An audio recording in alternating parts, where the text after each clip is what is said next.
Davis.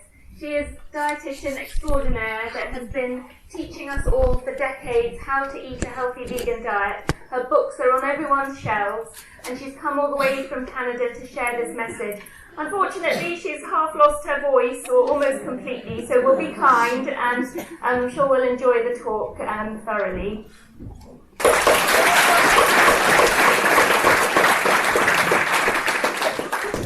I'm hoping something comes out. I have the worst case of laryngitis I've ever had in my life. So I'm using a handheld mic. I'll hold it close and talk softly. It's such a privilege to be here and to meet all of you, and just thank you so much for inviting me and for being here.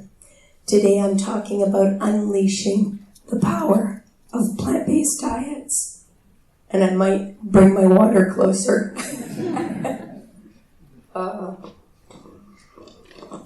It's always not good when you lose your voice when you're speaking. I tried not to talk at all this morning. So a quick outline, we'll talk about the strength of the link between diet and disease, the weight of the evidence for plant-based diets. I'm going to share my favorite case study with you, and then we'll end up with talking about dietary guidelines, so sort of our practical piece here. But I want to begin by sharing a story about my beloved father who passed away in 2011. And the story takes place, I can't remember the year exactly, it was either 1979 or 1980. I was in university. And I was at my parents' place, and I was in the kitchen preparing food, and my father walked by me. He used to like to tease me because I was studying nutrition, and he stuck his belly out as far as it would go, and he had a sort of ear-to-ear grin. He had chips and all sorts in one hand, 2-liter bottle of Coke in the other, and 2 cigarettes hanging out of his mouth. And of course he was teasing me, and I gave him this look of disgust. And about 2 hours later I said to him, I don't understand why you do this. And he said to me, you know, I'd sooner live 50 years doing all the things I love to do, eating the things I love to eat. I want to be buried with a carton of cigarettes and a blueberry pie. And he said, you know, I could get hit by a truck tomorrow. And I said to him, I know, Dad, but it doesn't mean you need to walk out in front of one. This is what we know. We know that 70% of deaths globally are due to chronic diseases of our own making. An estimated 90% of people with type 2 diabetes, 80 to 90% of people with heart disease, and 70% of cancers are entirely preventable. The 4 big lifestyle culprits were identified by the World Health Organization in 2011, and they were identified as being a sedentary lifestyle, alcohol, tobacco, and an unhealthy diet. And the unhealthy diet was defined as one that is based on processed foods with added fat, sugar, and salt, and animal products rich in saturated fats. It's low in vegetables, fruits, legumes, whole grains, nuts, and other high-fiber foods. And what I really want you to notice here is that the World Health Organization identified the 2 categories of foods that are largely responsible for a chronic disease epidemic. And they are processed foods with added fat, sugar, and salt, and animal foods rich in saturated fats. They identified 1 category of foods as being protective, and that is whole plant foods.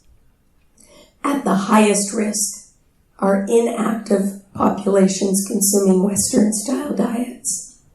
The highest rates globally are North America, Northern Europe, Australia, and all of the developing countries that are adopting our Western ways.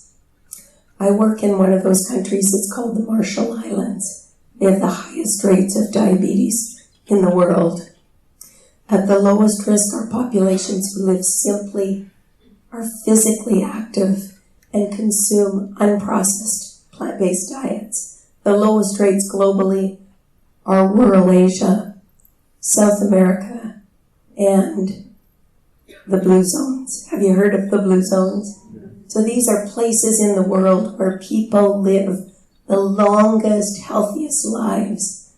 And not only do they live a long time, they're more centenarians than anywhere else on the planet. But when they reached these advanced ages, many of them still look like this. This man is an Okinawan centenarian. It's just shocking to look at him. And there are certain common features you can weave through all the blue zones. So they all tend to have a strong sense of family. They don't smoke. They're socially engaged. They do constant, moderate physical activity. And where diet is concerned, two things. They all eat plant-based diets, and they all eat legumes. And the evidence for people eating plant-based is continuing to build. So we have probably the most important studies are based on 3 cohorts. And the cohorts are the Adventist Health Study 2, over 96,000 individuals from North America, began in 2002 and is ongoing. Epic Oxford, over 96,000 participants from the UK, began in 1993 and is ongoing. And the third you may have never heard of, this is the Suchi Health Study from Taiwan. And this involved over 6,000 Buddhists in Taiwan, and it began in 2007 and is ongoing. So when you compare these health-conscious populations with the general population in their area, they have about half the rates of mortality. So when we compare vegans to omnivores, we're not comparing vegans to people eating a standard American diet. We're comparing vegans to people who smoke the same amount, drink the same amount, exercise the same amount, and are health conscious with their diet. So it's a really important comparison. So what are the findings? Well, for ischemic heart disease, compared to similar health conscious non-vegetarians or meat eaters, in the Adventist Health Study, men had 55% less ischemic heart disease. There were no significant differences among the women or the lacto-ovo-vegetarians. In Epic Oxford, they had 22% lower rates of ischemic heart disease for vegetarians and vegans combined. But as you may have heard, the risk of stroke was actually higher than in the meat eaters. So why the higher strokes? Well, the researchers offered some possible explanations, and they are lower circulating levels of B12, vitamin D, amino acids, and omega-3 fatty acids, and possibly because of the inverse association between LDL cholesterol and hemorrhagic stroke. But we don't know enough about this yet. We still need to figure it out. Where hypertension is concerned, compared again to similar health-conscious non-vegetarians, the risk of hypertension was 55% lower among lacto-ovo-vegetarians and 75% lower among vegans.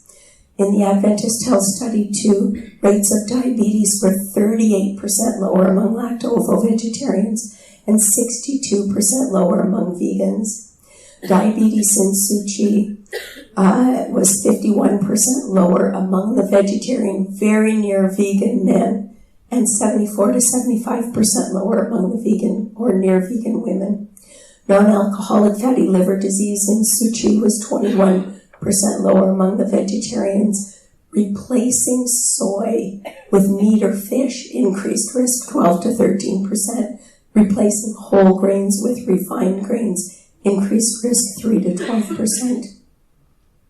Cancer in Epic Oxford, lacto-ovo-vegetarians had 11% less cancer. Vegans had 19% less cancer.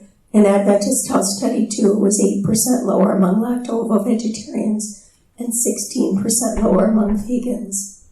Breast cancer in Suchi was 58% lower among the vegetarian participants, and daily isoflavone intake from soy foods was associated with a 63% reduced risk of breast cancer. Cataracts in Epic Oxford were 30% lower among lacto-ovo-vegetarians and 40% lower among vegans. Diverticular disease, again, 27% lower among lacto-ovo-vegetarians and 72% lower among vegans.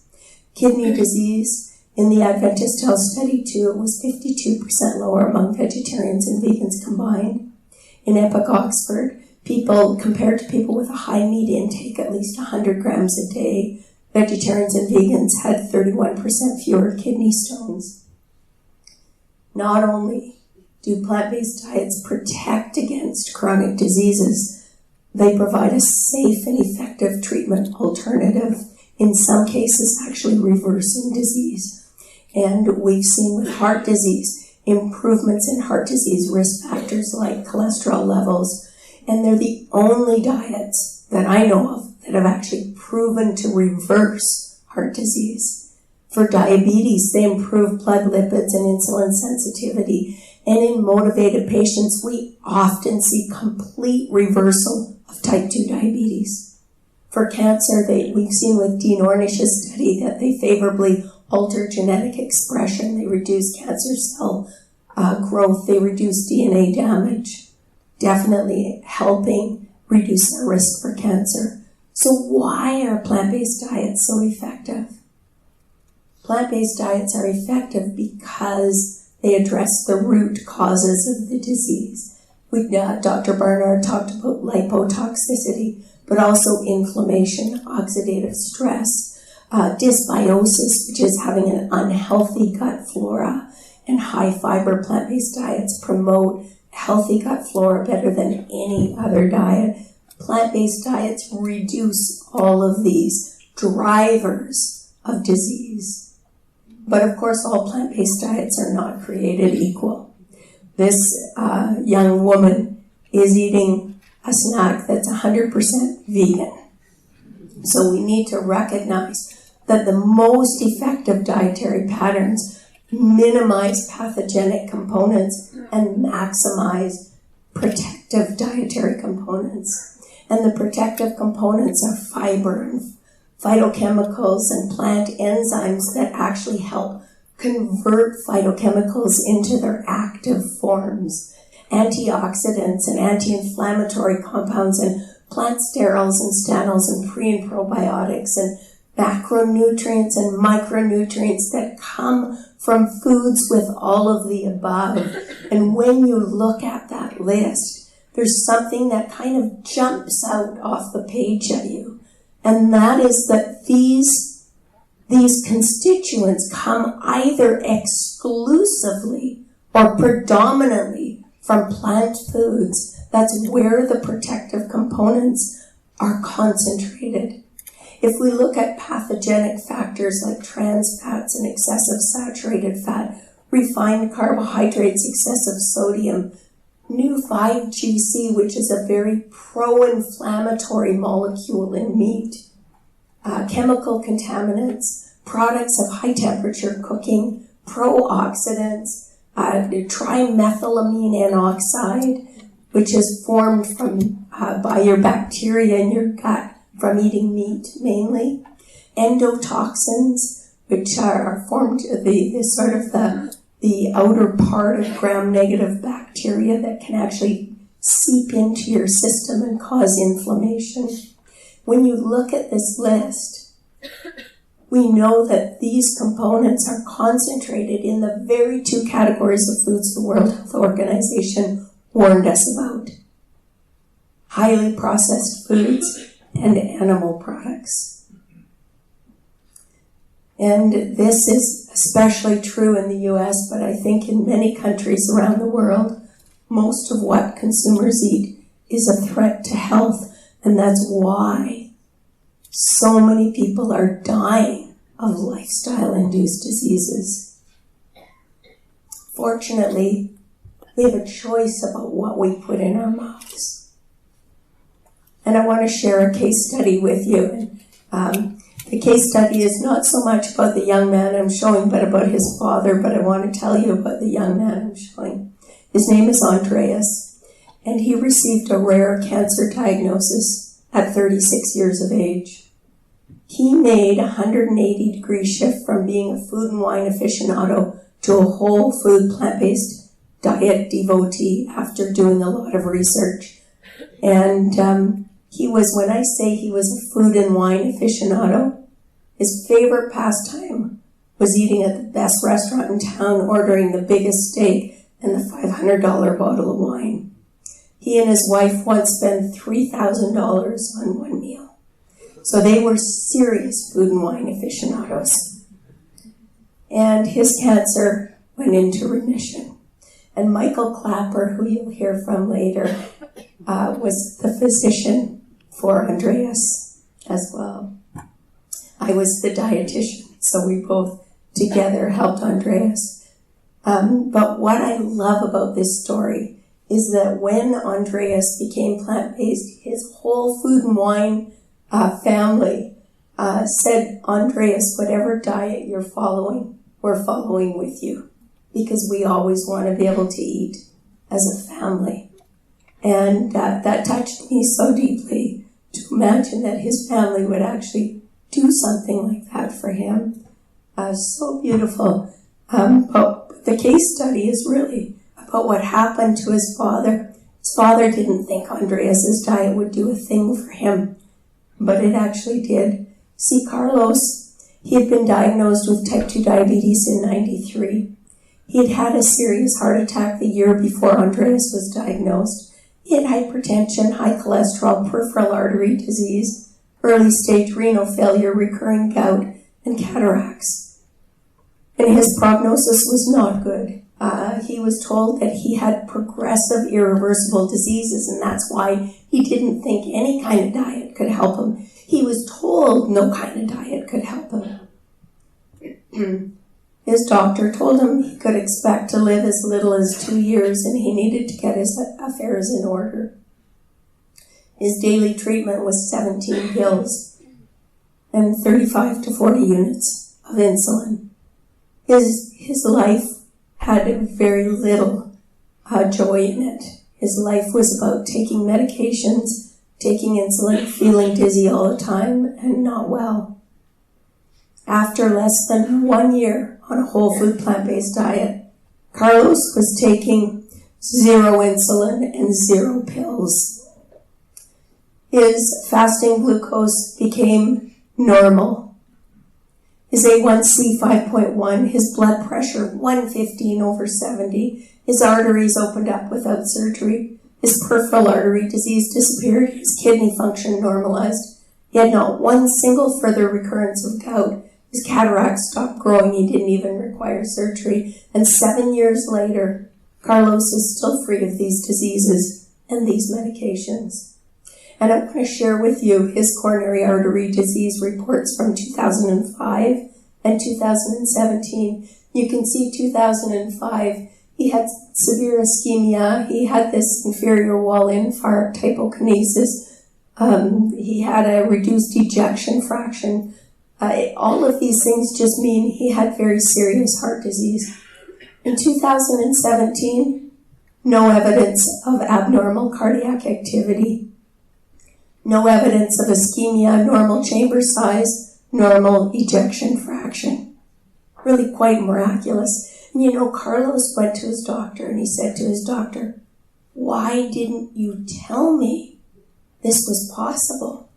All I had to do was change what I was eating and I could cure all of these diseases. Why didn't you tell me?" And his doctor responded, "I didn't tell you, Carlos, because I didn't know." He said, "But thankfully, I know now." This is what is possible.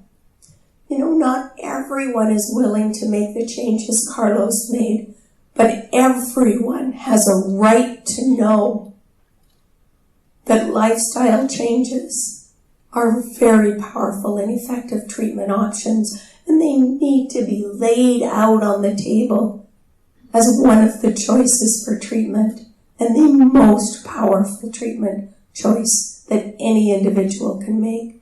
We know enough. We know enough to make lifestyle medicine the first line of therapy for lifestyle-induced chronic diseases. And now I want to turn to the dietary guidelines that will help to ensure that your diet provides the greatest protection it can possibly provide. Step 1 is to make whole plant foods the foundation of the diet. It is not a diet of deprivation.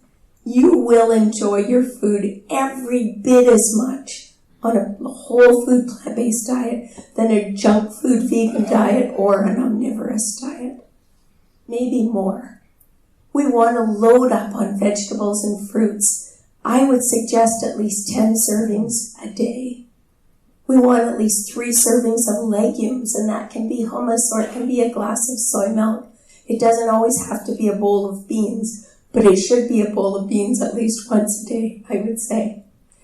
We want our grains to be whole grains, and preferably intact whole grains. I'll tell you more about this in a minute. We want to vary our intake of grains with our energy requirements. So a very elderly woman who doesn't need a lot of calories will not need that many of these choices, whereas an athlete may need 14 or 15 a day. Nuts and seeds, probably 1 or 2 servings a day or more if you need more calories, but you want to make sure that you include the omega-3 rich choices in there. And it's something that is rarely talked about is herbs and spices, but these provide tremendous phytochemicals, antioxidants with very few calories, so we want to use them at every meal. Step 2 is to be very picky about your carbohydrates, because I can tell you there's one thing that the keto paleo world gets right, and that is that refined carbohydrates are bad news. They get something wrong, though. They lump all carbohydrates in the same category, and they should not be. Carbohydrates are not the problem. Carbohydrates from whole foods are consistently protective to human health. As a matter of fact, in the blue zones, 62% of calories on average come from carbohydrates. In Okinawa, it's closer to 80 to 85% of calories from carbohydrates. And this is important to know. You know, all of these people saying all of these things about carbohydrates being so bad and we need to get rid of them. But if you take a look at the healthiest foods on the planet, vegetables and fruits and legumes and whole grains, they provide between 58 and 92% of their calories from carbohydrates. It's really hard to eat a healthy diet when you're not eating these things. You know, the keto folks say, oh, well, we allow things like vegetables and blueberries. But blueberries contain 20 grams of carbohydrates in a cup. They're allowed 20 grams of carbohydrates in a day. Okay? So it's important to know that the only exception is nuts and seeds, which contain only 12% on average of calories from carbohydrates, because most of their calories are healthy fats. But refined carbohydrates are bad news, and people that switch from a meat and potato diet to a pasta and bagel diet are not that much ahead, if at all. We really need to be careful about our choices of carbohydrates. Refined carbohydrates increase inflammation and increase our risk of overeating and obesity, non-alcoholic fatty liver disease, insulin resistance and diabetes, high triglycerides, and heart disease. So we want to get rid of these things, but most of the carbohydrates people eat are refined. So we need to recognize that. So how much sugar is reasonable? How much is safe? Well, the World Health Organization says not more than 10% of calories or 12 teaspoons of sugar in a 2,000 calorie diet, not more than 5% being preferable for additional health benefits. That's 6 teaspoons in a 2,000 calorie diet. And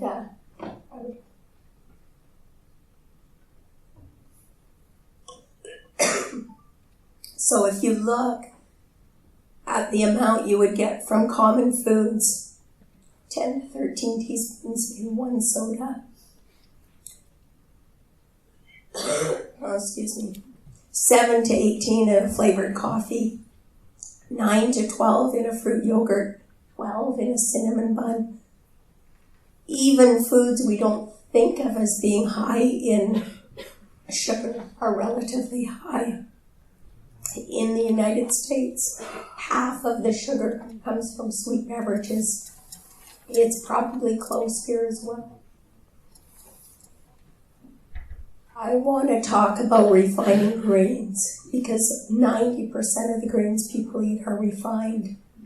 And what we do when we refine a grain is we remove the bran and we remove the germ, and we're left with endosperm, which is mainly carbohydrate.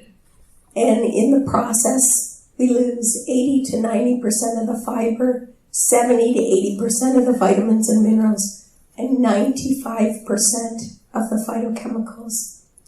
And guess what? Nobody eats a bowl of white flour. What do you do before you eat the white flour? Well, you add fat and sugar and salt and food additives, and then you eat the white flour. And therein lies the problem. Not only have you removed most of what is of value to human health, you've added a bunch of stuff that we know is damaging to human health. We know that whole grains, by contrast, are healthy foods. There was a 2016 meta-analysis of 45 studies that reported whole grain intakes reduce risk of mortality, cardiovascular disease, diabetes, cancer, and respiratory diseases. But all whole grains are not created equal. A granola bar does not equal a bowl of oatmeal. And a box of organic kamut flakes does not equal a kamut berry salad.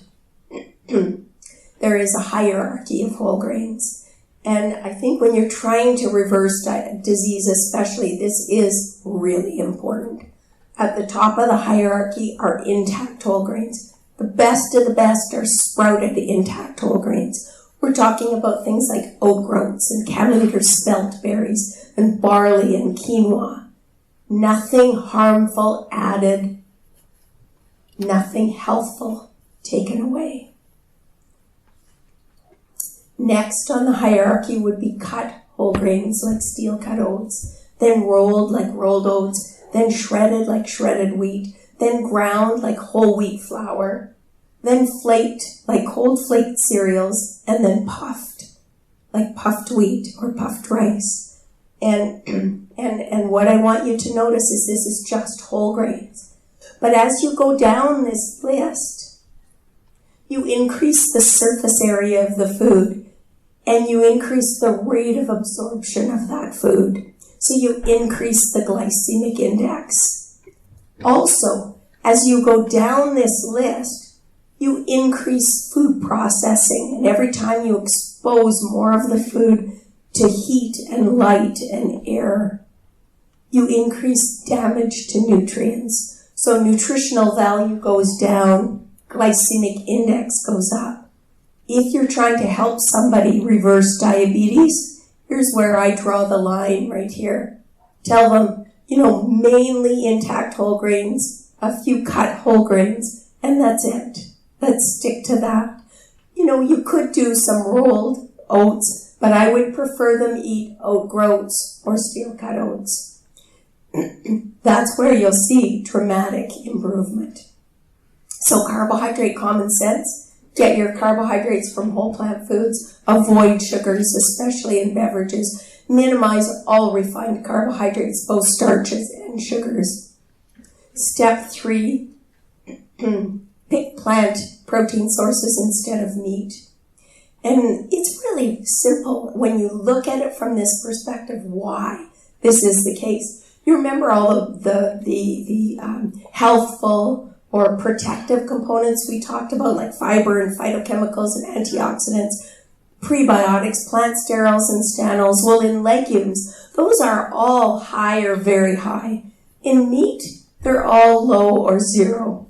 If we look at the pathogenic components or the harmful components, things like saturated fat and heme iron and new 5-GC and endotoxins and so on, they're either zero or low in legumes, and they're either moderate or high in animal products. And so it comes as no surprise when we start looking at the mortality data that legumes are consistently associated with lower mortality. There was a 2017 meta-analysis that reported a 7% risk reduction in the highest versus lowest intake groups.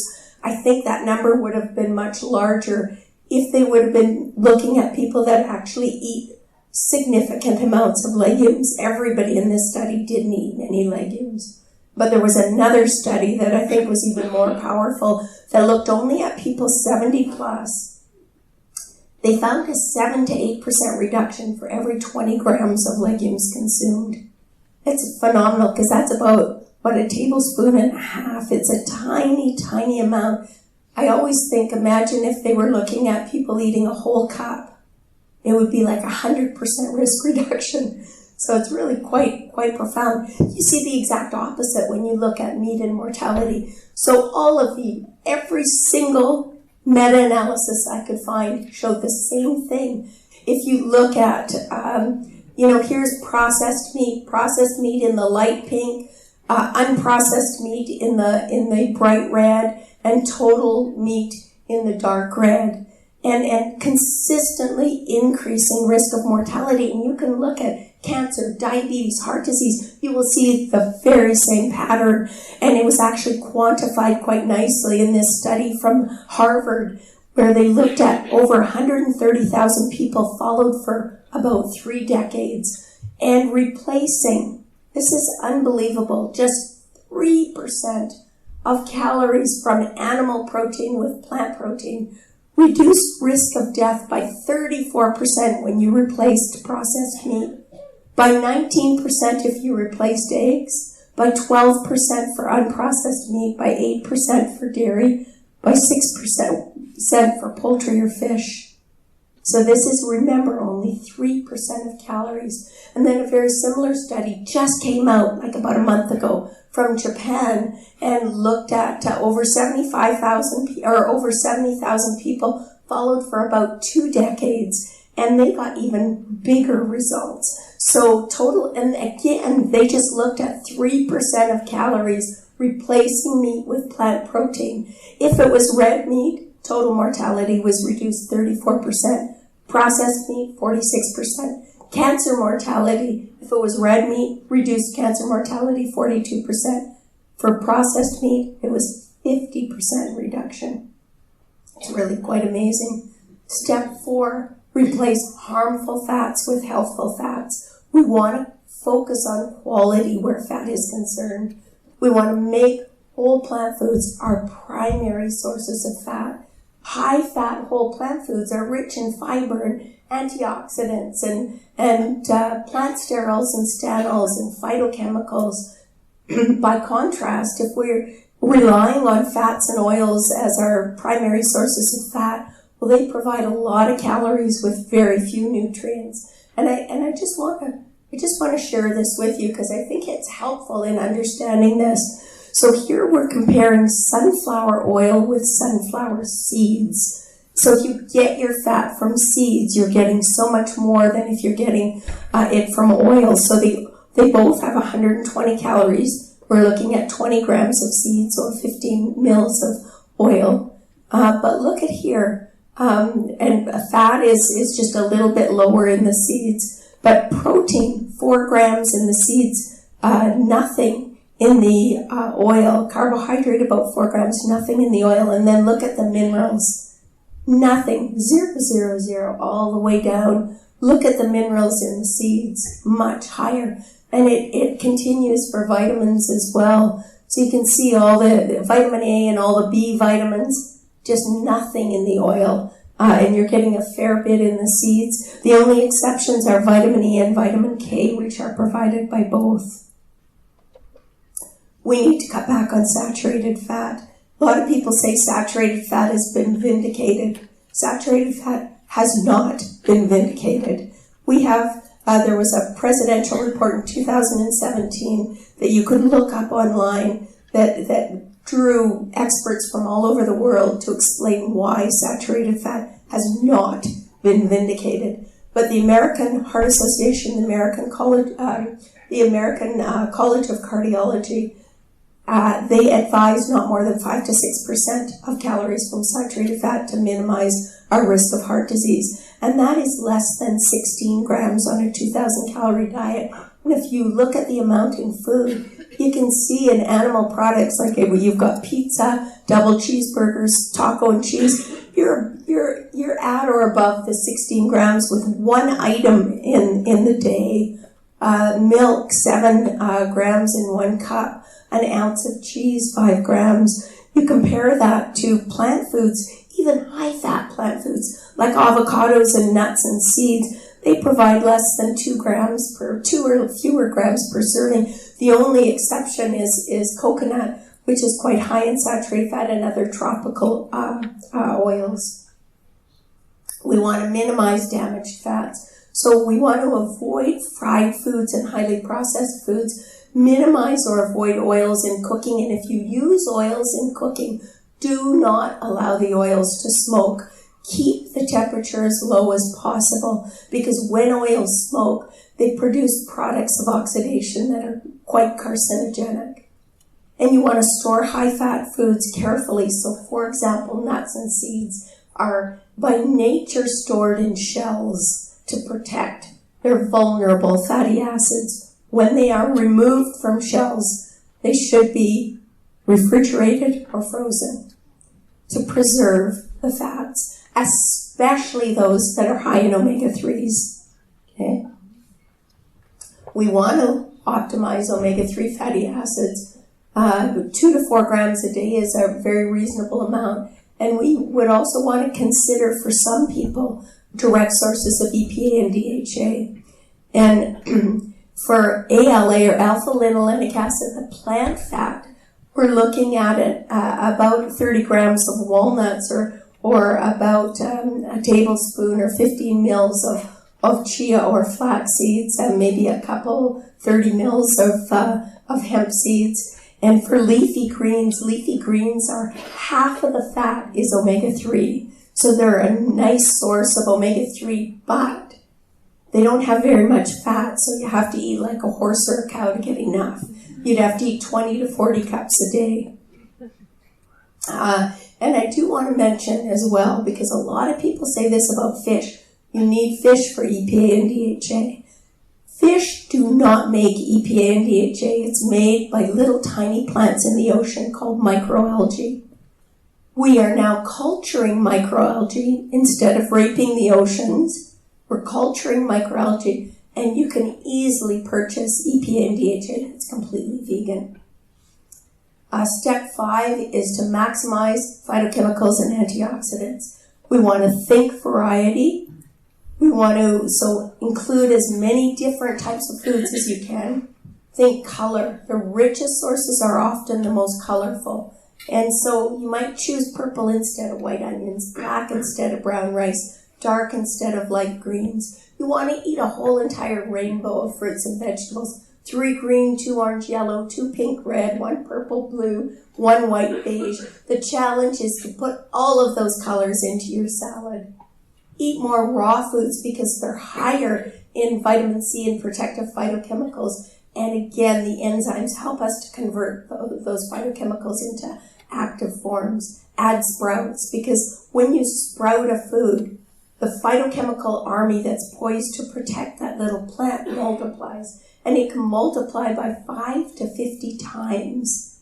So including sprouts is a good idea. And again, pile on the herbs and spices. Step 6 is to minimize dietary contaminants. We're talking about environmental contaminants, products of high temperature cooking, and food additives. They do a lot of damage, oxidative stress, inflammation. They disrupt hormones and are obesogenic. They can damage vital organs, damage our DNA and our nervous system, all contributing to chronic disease. when we talk about environmental contaminants, we're talking about pesticides in conventional produce and heavy metals like mercury in fish and seafood and arsenic in rice and chicken, persistent organic pollutants in fish and meat and dairy products. And the solution here is really to choose organic when you're able and to eat lower on the food chain. You know, there was a study done in the late 80s showing that the only breast milk that was free, almost free of persistent organic pollutants was the breast milk of vegan mothers. So we are at an advantage there. We want to vary our grains. Inorganic arsenic is a problem. And so if we're eating a wide variety of grains, we're getting less. Rice can be a significant source. And if you are eating a lot of rice, to cook it in a lot of water, like 6 parts water to 1 part rice is a good idea. And then you just drain the water. Products of high temperature cooking, things like heterocyclic amines, are only formed from meat and animal products. And polycyclic aromatic hydrocarbons, you blacken anything, you produce these compounds. Acrylamide is formed in anything that contains asparagine, which is an amino acid, and the most concentrated source is potato and potato products. So you don't want to fry them. You want to keep moist cooking methods there. Oh, sorry, I did that again. And finally, advanced glycation end products, most concentrated sources are processed meat. The solutions here are to avoid charred foods, avoid fried foods, use moist cooking methods. Use most cooking methods. So you're using more steaming and water sauteing as opposed to dry heat cooking more often. And finally, food additives. Sodium and artificial colors and sweeteners and humectants and preservatives and anti-caking agents and emulsifiers and artificial sweeteners and all of these things. The way we avoid these things is to eat real food. So that's the solution. Eat whole foods, avoid highly processed foods. And finally, step 7 is to meet all our nutrient needs without overeating, which means, getting the macronutrients we need and getting all of the potentially problematic micronutrients. Things like B12. B12 in North America is not near as big of an issue as it is here because we add it to vegan foods. So all of our organic soy milk or organic almond milk has a lot of B12 in it. So we don't have a lot of deficiency there, but it's different. Here, I think people need to take a supplement.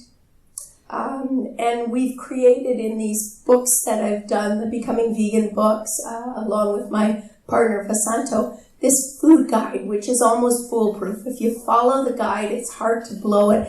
And even if you eat all of this, you still could be low in B12, vitamin D, and iodine, so you must include a source of those. And Harry Hachibu is an Okinawan saying, do not overeat. Eat until you're 80% full. We need to rewire our taste buds. That happens in about 3 weeks. Once you get used to the taste of whole foods, you don't even like what we call ultra palatable foods because they taste disgusting, to be honest. And for me, they do. I can't stand them. And so we can rewire our taste buds to appreciate the taste of real food. We want to drink water, not sugar. That's important. The take-home message here is that every time you eat or drink, you either feed disease or you fight disease. And there is no more powerful way to fight disease than with whole food, plant-based diets. By getting our nutrition from plants, the reality is we all win. Because when you get your calories from plants, you're eating an ecologically sustainable diet. There is no single step that any individual human being can take to help preserve this planet that eating plants. I can remember when my son was in his 4th year of environmental sciences, every student had to calculate their carbon footprint.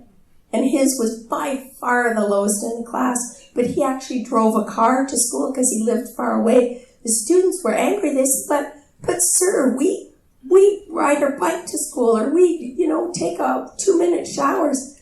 And he said to his class, he said, read my lips. He doesn't eat meat. You would never touch him unless you don't eat meat as well. The proceedings of the National Academy of Sciences said by 2050 greenhouse gas emissions, this is an article from the National Academy of Sciences, greenhouse gas emissions will be reduced by 29% if everybody follows the World Health Organization guidelines to eat less calories and less meat, but 63 to 70% if we all ate a vegan diet. Their recommendation, a global shift to a plant-based diet. If you haven't heard about the Lancet Commission from 2019, they promote a global adoption of healthy diets from sustainable food systems. And what do they say? Increased consumption of plant foods substantially limit animal-based foods. And of course, a plant-based diet benefits not only the environment, but all of the other inhabitants of this planet.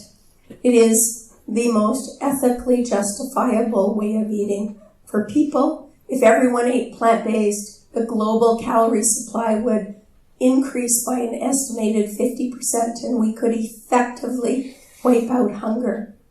And of course, for animals. 90% plus of animals are raised in CAFOs, confined animal feeding operations. We slaughter 70 billion animals every year. And I don't understand how the human race can justify what we're doing. Why would we as human beings choose to cause pain, suffering, and death to other living, breathing beings when we don't have to? Not only do we not have to, but it's ultimately harmful to our precious planet and to ourselves. Albert Einstein once said, we have to do the best we can. This is our sacred human responsibility. We have a choice. When we consider the consequences of our food choices, not just for ourselves, but beyond ourselves, a plant-based diet becomes both an ethical and an ecological imperative. And I know I'm out of time, and I'll just tell you very quickly what happened in my dad's case. A year after that interaction we had, he had a stroke.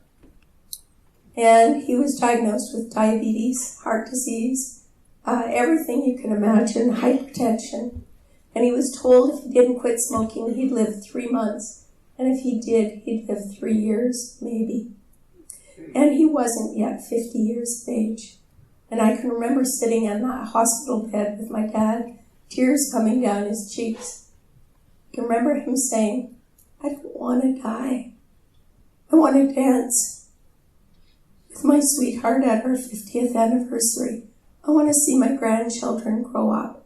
And it was at that point that my dad recognized that when your health gets snatched away, so does your freedom. And he changed. I forgot, that's the last slide I wanted to add. But my dad did dance at their 50th anniversary because he made significant changes that helped him live another 25 years. And